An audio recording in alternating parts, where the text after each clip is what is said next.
We're talking Jurassic World, Fallen Kingdom, directed by J.A. Bayona, and once again stars Chris Pratt and Bryce Dallas Howard.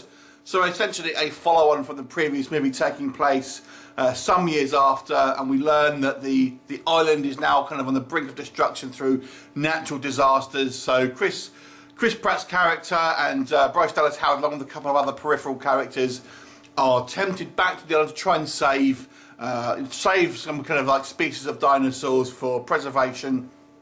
And of course there is an evil corporation who has its own nefarious scheme up its sleeve. So what do we think of Jurassic World Fallen Kingdom?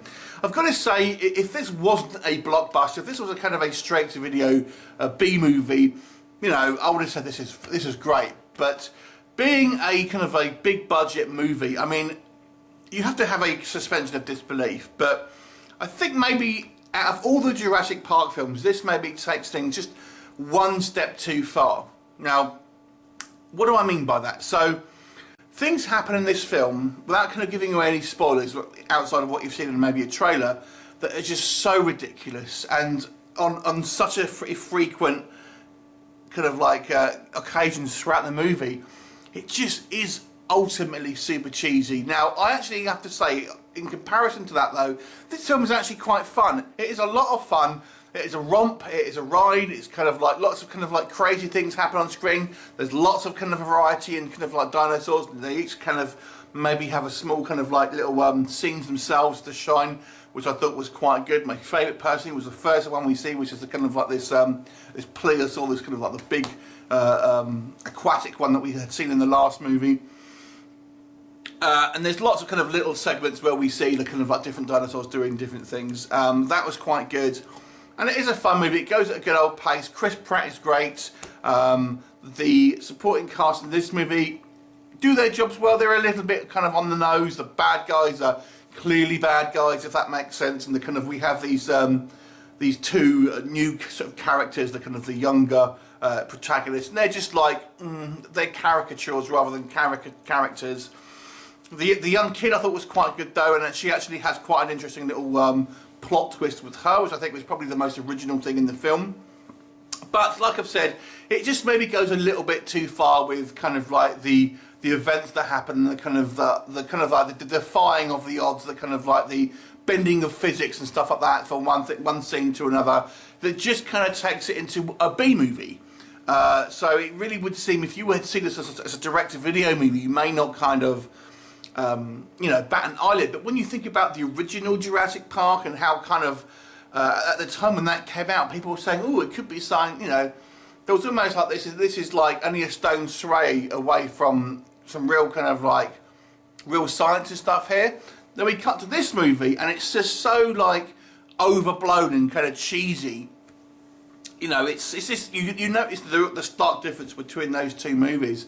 I've seen wildly different reviews for this movie, and if you want to enjoy it just for a kind of a laugh, just for a kind of a fun B movie, then you'll definitely have the enjoyment here. Now, I'd have to say this almost excels in places where the other maybe sequels have failed. I think you get a lot more dinosaur for your money here. There's lots more variety. Although I'm kind of a little bit tired of the raptors now, if I'm honest. It's like, can we kind of move on to a different type of dinosaur now? I've seen the raptors be the kind of the focus for the entire series, and there's plenty of other ones, and the raptors aren't even like that in real life, or weren't. And I failed to see the, to be honest with you, we would have seen in the trailers there, they have this kind of like this new creature that they've made, this kind of like, you know, this new version of a kind of a made-up dinosaur, which I think, well, they've kind of done that in the last movie, and this one doesn't seem to be any kind of better than that one. I don't, you know, it just seems a bit of an odd choice to me.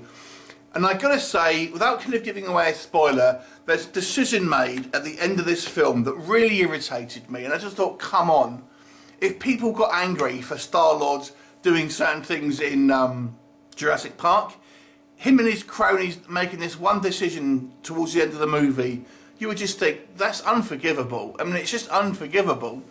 You know, there you go. It might have seemed nice and poetic, but it just, in the real life applications of what happened, I've got to say, were pretty unforgivable and irredeemable, I personally think, considering what would happen directly after this.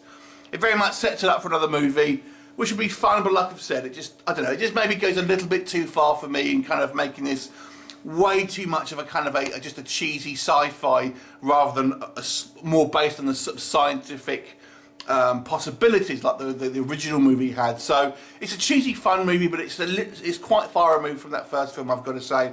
So enjoy it on its own merits, have a bit of a laugh with it. I certainly did, but I've got to say, people who can compare this as it's nearly as good as the first one, nah. So 7 out of 10 for me. Have you seen it? What did you think of it? Leave me a comment and I'll look forward to seeing you next time. Bye for now.